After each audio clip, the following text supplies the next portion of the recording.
lugar, fim desses 45 dias? Bom, primeiro, dizer que o julgamento vai ultrapassar os 45 dias, tendo em conta que já se decidiu que às quartas-feiras não haverá sessões. Sim. Então significa que por cada semana de julgamento temos mais um dia, menos um dia, Menos um dia.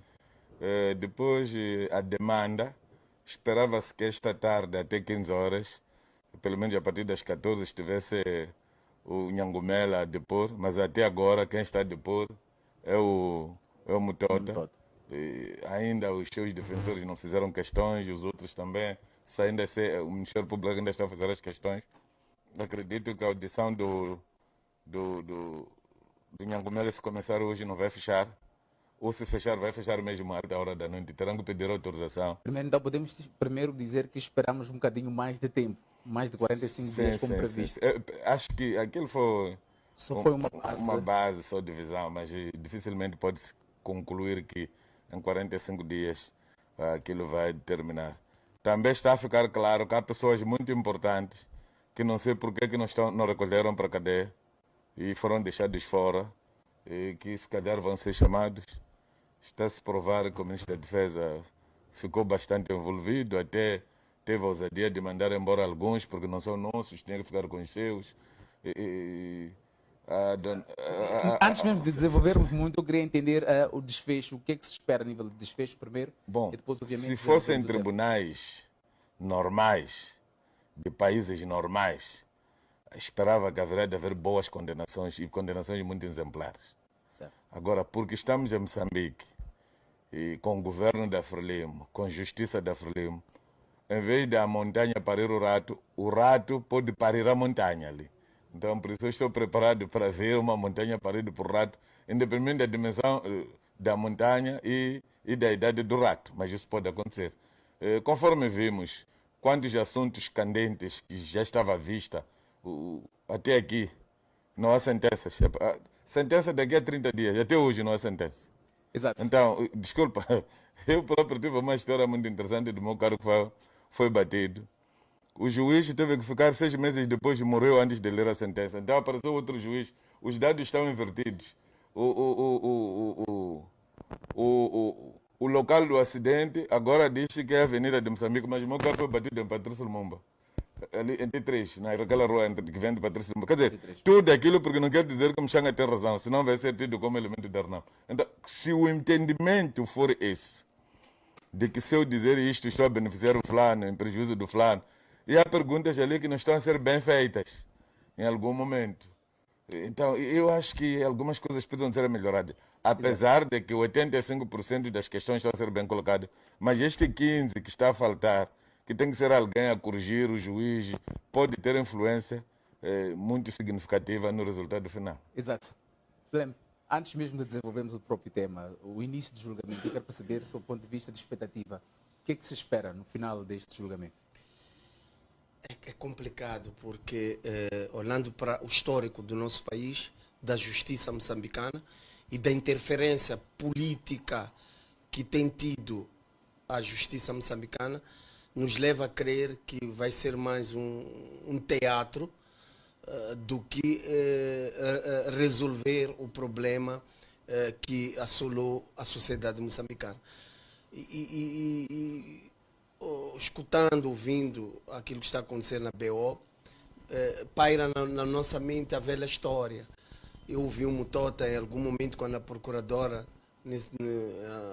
alguns minutos atrás, ele voltou a repetir o que os outros, os ex-governantes, falam nas audiências sobre segredo de Estado. Ou seja, para eu responder isso, tenho que pedir autorização. Ou seja, voltamos àquela velha história de alguma coisa que está escondida, que não podem dizer porque é isto, é aquilo outro. Ou seja, estamos esperando uma justiça que, mais uma vez, vai desapontar não só os moçambicanos, mas como a comunidade internacional. Ou seja, eu olho este julgamento como uma oportunidade para Moçambique mostrar uma nova forma de estar, a própria justiça moçambicana mostrar uma nova forma de estar para nós como moçambicanos, mas também para a sociedade, para a comunidade internacional.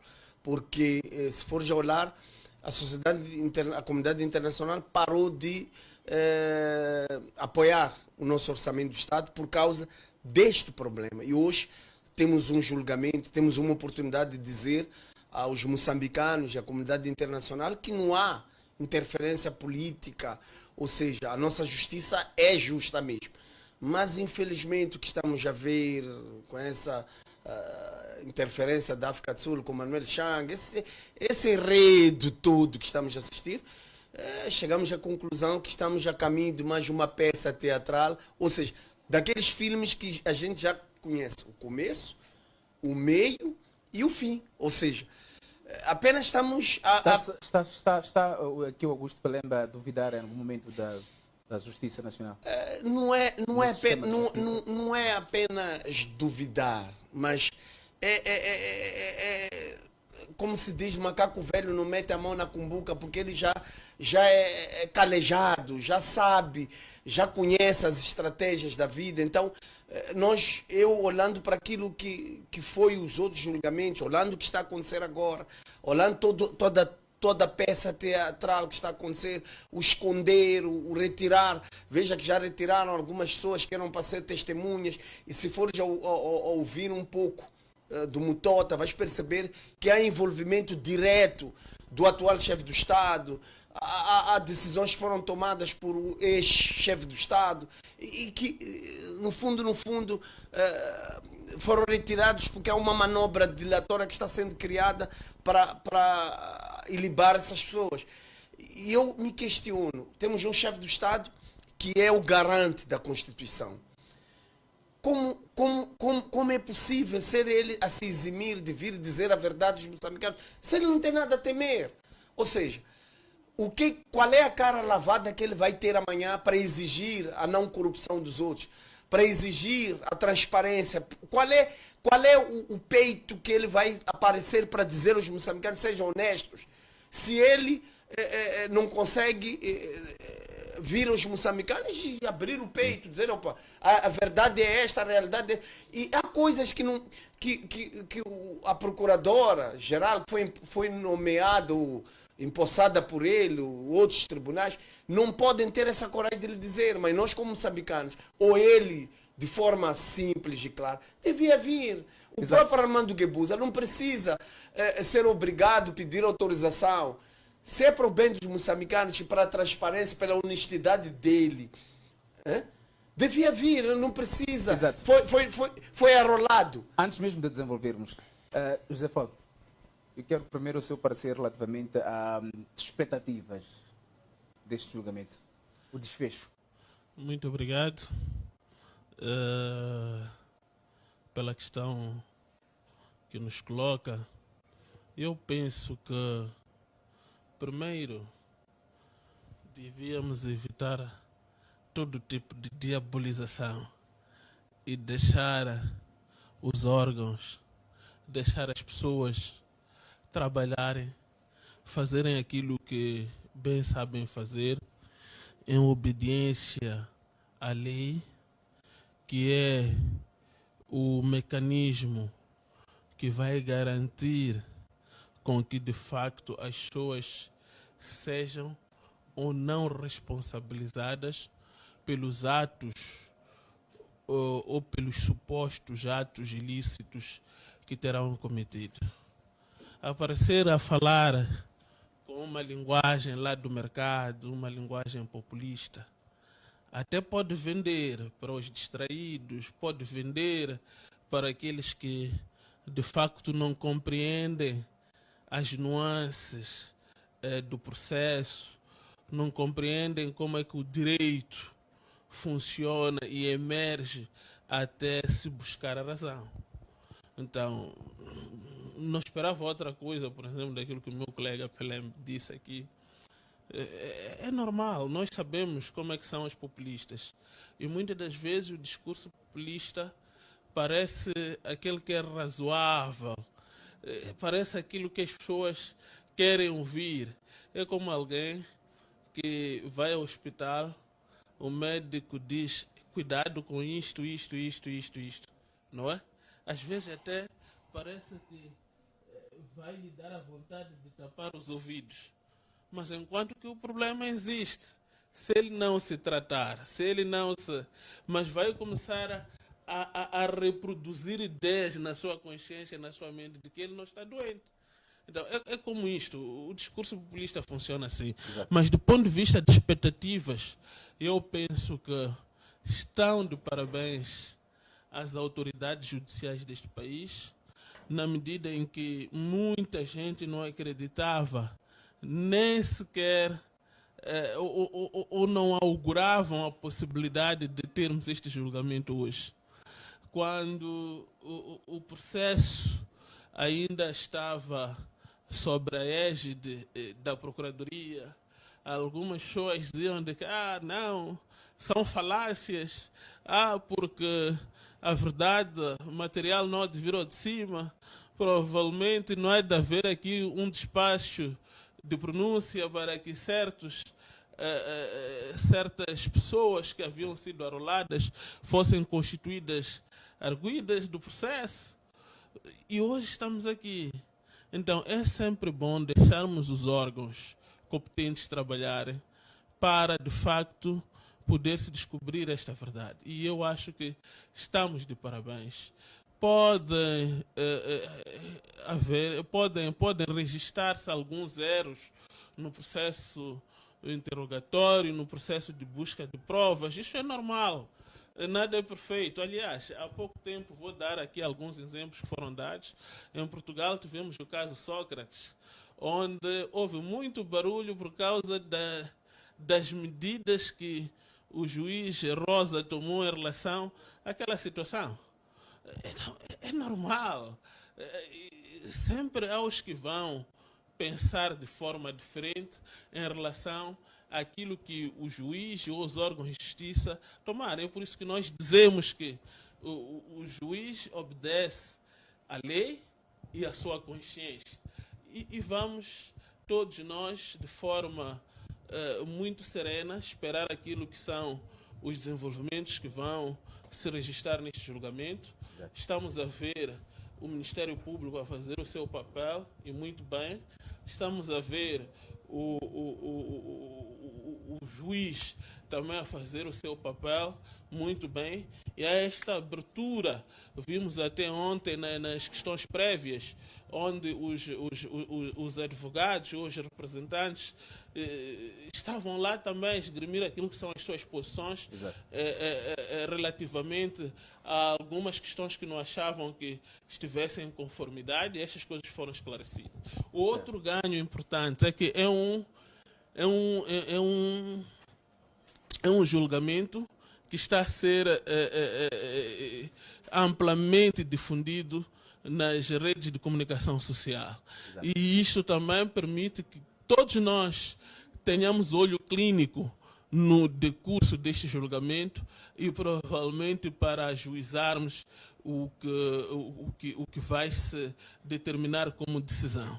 Mas também quero aconselhar a não sermos nós a incorrermos em situações de imediatamente condenarmos aquelas pessoas que estão em sede de julgamento. Mas nós vamos chegar aí, Fola, esta pergunta eu quero mesmo colocar e vai poder responder exatamente relativamente a este aspecto, não é? É um julgamento que está a ser mediatizado. Deputado Muchanga, como é que se pode entender, ou melhor, é o segundo dia hoje do julgamento, como é que se olha para a ação do magistrado judicial, portanto o juiz Efigênio, esta primeira ação, tanto que se discutia muito sobre a possibilidade de ser o próprio juiz a conduzir, o juiz Efigênio a conduzir este julgamento, tanto são 10 anos de experiência que tem. Nestes primeiros 2 dias, qual é a leitura que se pode fazer? Como é que está o juiz a conduzir este processo? Bom, o juiz está a tentar conduzir razoavelmente em relação à imagem que havia sobre ele. Mas eu recordo-me que neste programa eu chamei a atenção sobre a idade e o tempo de serviço de Efigênio. Efigênio ficou 10 anos no escalão distrital, foi prejudicado, porque o que diz o Estatuto de Magistrados é que de 3 em 3 anos a pessoa tem que passar de um escalão para outro. Significa que se nos primeiros 3 anos eu tivesse passado do distrital para a secção do tribunal, agora estaria até a concorrer a sair dali para qualquer ação. Eu recordo-me, quando o Presidente da República quis nomear Paulino como juiz-presidente do tribunal, o documento que mandou para o Conselho Superior da Magistratura Judicial foi perguntar se o Paulino tinha 10 anos de experiência ou não. Porque a condição para alguém concorrer ou ser nomeado Procurador-Geral da República é, no mínimo, ter 10 anos de experiência como magistrado. A mesma coisa acontece para alguém ir ao Tribunal Supremo, ao Conselho Constitucional. São 10 anos de experiência. Agora, se o Efigênio tem 10 anos, está ainda no nível distrital, mas o Estatuto do Magistrado já lhe dá o direito até de ser juiz conselheiro, porque o Procurador-Geral tem Estatuto de juiz conselheiro do Tribunal Supremo. O Efigênio pode ir ao Tribunal, ao Conselho Constitucional, como juiz conselheiro constitucional. Entendo que alguma coisa ali andou mal na vida dele. E o que é, não me interessa agora dizer. Segundo, eu fui verificar a idade dele. Efigênio tem 42 anos. O doutor Paulino, quando julgou, 42. São 42 anos. Quando o doutor Paulino julgou o processo de Carlos Cardoso, tinha 38 anos de idade. E não tinha 10 anos de experiência como magistrado. Mas surpreendeu-nos. Se calhar porque era pela primeira vez que nós estávamos a ver aquilo. Agora, Ministério Público. O Ministério Público está a tentar melhorar, mas aquela acusação também continua ainda com erros graves. Não se percebe de forma nenhuma como é que uma procuradora produz uma acusação provisória, essa acusação provisória é batida pelo Tribunal do Recurso e pelo Tribunal Supremo. O Tribunal Supremo diz: esta acusação, pena X, crime X, caem porque não tem como, vai se julgar isto. Isto significa que o Tribunal Superior de Recurso e o Tribunal Supremo estavam a dar as balizas. Entretanto, a procuradora, ainda recentemente, no dia 8, volta com aquelas acusações que o Tribunal Supremo mandou cair. O que é isso? Está a insistir, está a tentar forçar uma coisa que o Tribunal Supremo diz que não pode. Então aí começa a questão. Mas também percebi o que estava a acontecer. É que voltar a produzir uma nova acusação com aquelas páginas todas era muito trabalhoso. Só que ela não sabe copiar, porque como está no computador, era só chegar, cortar aquelas partes que o Tribunal Supremo disse que caíam e deixava a coisa continuar da forma como está. Mas pronto, conforme o colega diz, é um processo. Agora, há uma questão de fundo muito interessante. É que o próprio Tribunal Supremo, o Tribunal de Recurso e a Juíza de Instrução deixou ficar fora algumas pessoas que são muito preponderantes, que pelo seu engajamento no processo, pelo menos para garantir a igualdade de tratamento das pessoas, deveriam estar lá todos juntos. Agora, há uma questão que me intrigou um pouco. É aquela história de forçar que as pessoas devem pôr uniforme. Atendendo e considerando que naquele processo há pessoas que estão em prisão preventiva, outras não estão em prisão preventiva. Para garantir a igualdade de tratamento, o normal era cada um vir com sua roupa. Sim, eu não me senti confortável com aquilo. Não, ali não concordei muito com porque aquilo ali é forma em parte de humilhar as pessoas. Mas humilhação eles já estão a sofrer, já estão a pôr aquele uniforme lá onde ficam. Já estão na cadeia há mais de 2 anos. Mais do que isso, o que é que nós queremos? Queremos que a pessoa se enforque. Aquela vergonha do Gregório Leão, ele e a esposa, crianças sozinhas em casa. Estão sem mãe, estão sem pai. E tudo leva a querer que tudo que o Gregório teve vão arrancar. Porque as indenizações estão-se a pedir ali. Eu não estou a ver o Gregório a conseguir. Não estou a ver o Gregório com aquele grupo a conseguir. São 2 bilhões e 900 milhões de dólares que eles querem. Significa que vão arrastar todo o patrimônio que eles têm.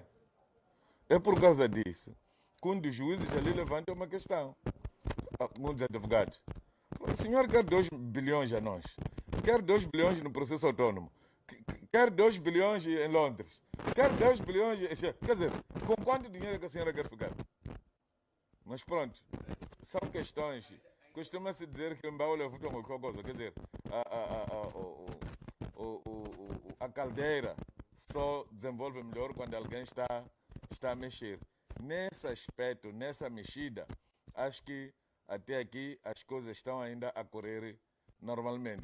Salvo aquele incidente de pequena brincadeira do Dr. Chival. Eu já há muito tempo, quando ele fazia parte de jihadistas, sabe que Chival é quem produziu a acusação contra mim e contra Malagueta, andava a ler aí.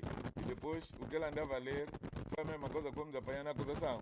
E suspeitamos que deve ter sido ele quem ajudou a fazer a acusação. Agora está a consumir o pão que ajudou o diabo a amassar. Por isso, coma o pão com ou sem manteiga. Fica-te bem.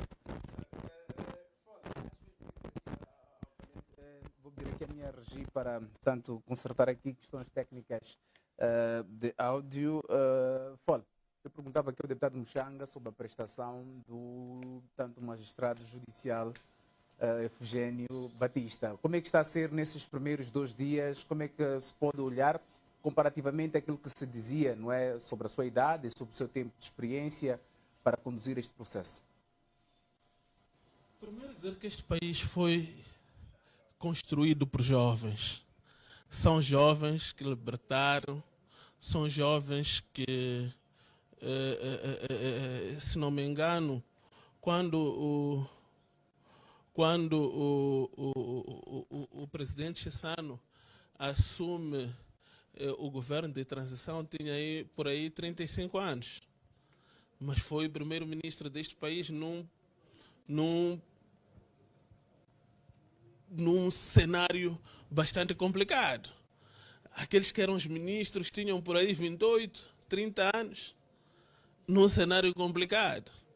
Então, para dizer de que a juventude em todas as etapas de construção deste país sempre deu a sua energia, a sua força para o bem-estar do povo moçambicano. Não é agora porque temos um juiz que tem 42 anos e vamos colocar irresponsabilidades e vamos colocar incompetências. E eu penso que enveredar por este caminho estaríamos a nos pôr com areia nos olhos. E eu penso que o julgamento este início está a correr como ditam os ditames da lei, passa a repetição. Vimos um Ministério Público bastante interventivo na leitura daquilo que foi a acusação feita para cada um dos arguidos, na construção, naquilo que foi o processo de construção das peças e das suas interligações. Isto mostra que o processo de investigação, o processo da composição das peças, de facto está a melhorar substancialmente. Temos que dar os seus parabéns ao corpo todo da justiça. Exato, um dos pontos que logo de partida tem a ver com tanto o Alexandre o Chival, não é? Tanto a decisão tomada pelo juiz de Chival abandonar a residência em que se encontra 72 horas logo a priori no início do julgamento é um dos pontos que tanto marcou em pouco tempo. Eu penso que estaríamos a fugir um pouco do âmbito daquilo que é a questão em debate. Exatamente. E isso haveria de consumir o seu tempo. E não, mesmo que houvesse elementos que substanciassem uma culpabilidade, estes não ingressam diretamente na esfera de um processo que teve a sua pronúncia e está em andamento. São processos que se dirimem de outra forma, ingressam de outra forma. Então estaríamos aqui a fazer dissertações sobre, primeiro, ações que não são oportunas, segundo, de ações que não vão de encontro com aquilo que é a colocação e do objetivo que nós pretendemos. Neste momento a questão colocada é palmilharmos aquilo que é a ação dos intervenientes, principalmente aqueles que têm a força que estão a ter a força de dirigir este processo, e eu disse que o juiz Efigênio de facto está a cumprir o seu papel de acordo com aquilo que são os ditames da lei. A procuradora também está a cumprir o seu papel. Exato. É preciso perceber de que no decurso deste julgamento há onde aparecer matérias. Estas matérias até podem consubstanciar o surgimento de razões que vão, de facto, criar condições para que haja um processo autônomo. Então, é preciso... Mas é assim, desculpa colega, sim. É ponto de ordem mesmo. Sim. Não temos que ser consequentes. Está-se a analisar uma situação que se deu dentro do tribunal. Aqui estamos a analisar aquilo que foi o desempenho do juiz e da digníssima procuradora. E eu respondi que... Não pode não analisar a atitude que o juiz tomou. Foi prudente. Por quê? Porque ele não saiu do âmbito. Mas a procuradora exagerou um pouco aí. Eu acho que não precisava de humilhar o Chevale até aquele nível. Apesar de eu achar que o Chevale merece comer tudo que o diabo lhe ajuda a amassar, porque ele também faz parte da turma do diabo quando quer, acho que ali houve um pouco de exagero. A mesma questão acontece em relação ao Bruno, ao Bruno Tandani. Ir levantar questão de caçadela. Sabe o caçadela? É aquela arma que chuta passarinhos. Quer dizer, ele foi apanhar a pistola. Se a pistola não estivesse autorizada... Está autorizada, mas havia aspirado... Isso é uma coisa. Eu acredito que a própria procuradora deve ter BI ou qualquer coisa. Agora, se ela não estivesse autorizado a ter o porte e uso da arma, a coisa é outra. E depois é preciso saber quando é que foram fazer buscas. Se calhar foram fazer buscas quando ele já estava na cadeia. Quando é que ele vai tem tempo de renovar? Agora levantar a questão de caçadela e cheirou e diz que... Não, ali houve excessos. Não. Para se fazer respeitar a procuradora, não precisa de descer até aquele nível. Quer dizer, pisar pessoas que nem saco, porque o saco até o cão pisa e o saco não. Aí não. É por isso que eu disse na minha locução, na minha dissertação, que de facto há situações marginais que não interessa trazer aqui ao de cima. Sim, e vão surgir muitas ao longo do processo.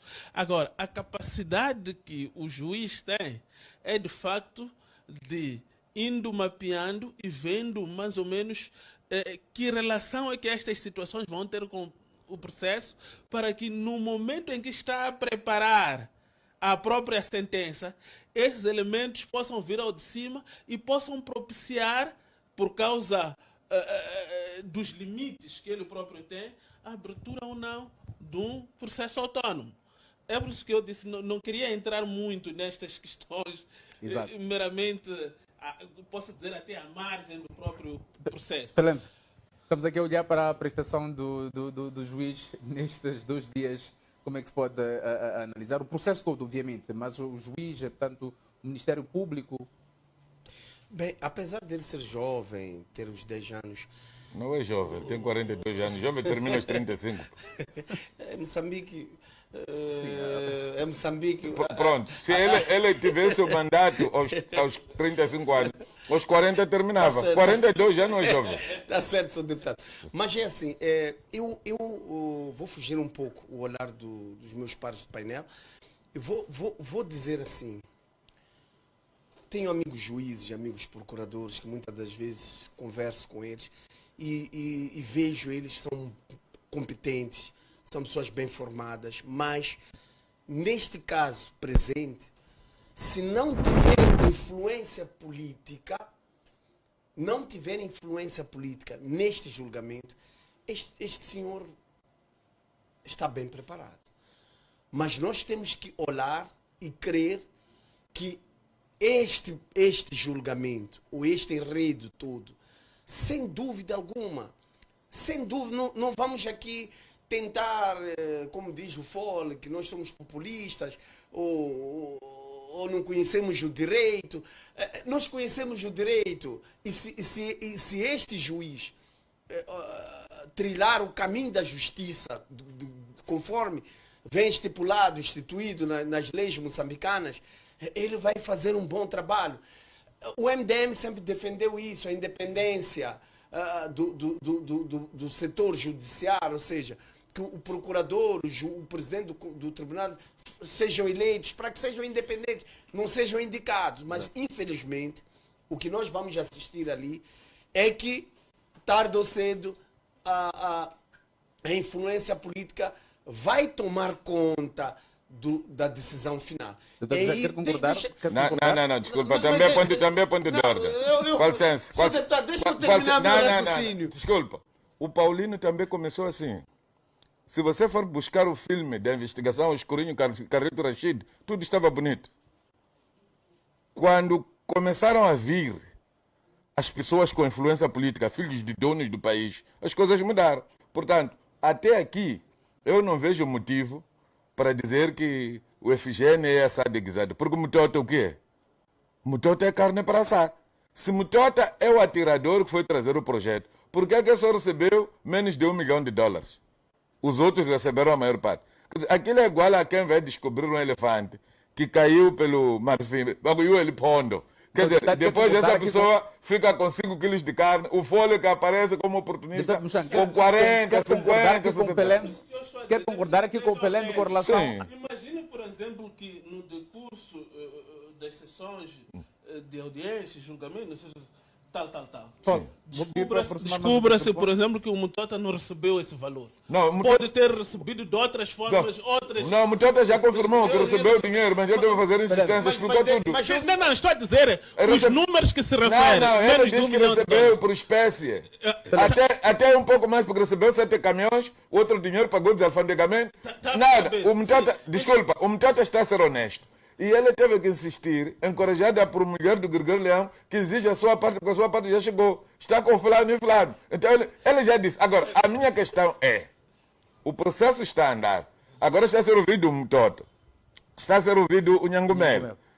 Pelas informações que circulam, Nhangumele, Mutota, Bruno Tandani e quem mais? Esposa do Gregório Leão. São os desgraçados da festa esses. Esses custam o que custar terão que ficar lá. De boa maneira ou má maneira. Mas agora, o que eu queria, o que eu quero deixar claro aqui, é que não vale a pena corrermos muito.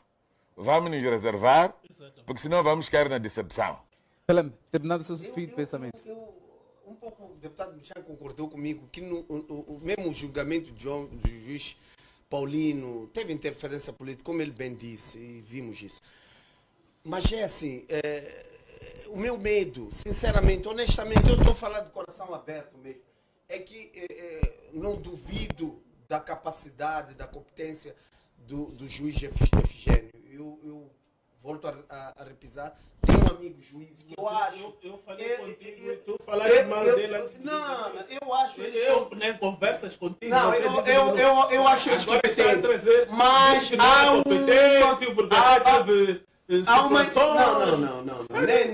nunca cometi isso. Agora, não faz isso. Se não houver interferência política, que eu acredito que haverá, e já estamos a assistir isso. Estamos a assistir a infelizmente, como é que é exercício? Como é que está sendo o exercício dessa interferência sobre política? O Chival. Quem acompanha as publicações do Chival e quem Chival está a defender neste processo, nós já sabíamos o que ia acontecer ali. Aquele ataque que Chival teve é resultado dos últimos posicionamentos do Chival contra o chefe do Estado, contra o grupo, sem dúvida. Como é que isso é feito? Lembra? Bom, não quero dizer. Qual senso? Desculpa. Não, desculpa. Qual senso? Eu vou ser honesto contigo. Você quer engajar. Eu não posso engajar. Qual senso? É um debate. Os ataques que a procuradora teve, os ataques que ela fez, é consequência daquilo que Chival fez. Mas o que exatamente, Pelé? Que o Chival faz parte, já foi do G40. O Chival já esteve no lugar do Fone a nos insultar aqui. Já esteve no teu lugar, do grupo G40. Infelizmente não viu o teu nome na última lista. Eu estou no pequeno. Mas o Chival já esteve no teu lugar. Bom, está pagado. sem querer suscitar outro tipo de debate. Sim. Agora, deputado Mchanga, o processo, obviamente, sem querer precipitar as sentenças, o processo final, mas tem aqui a questão do senso popular. O julgamento está a decorrer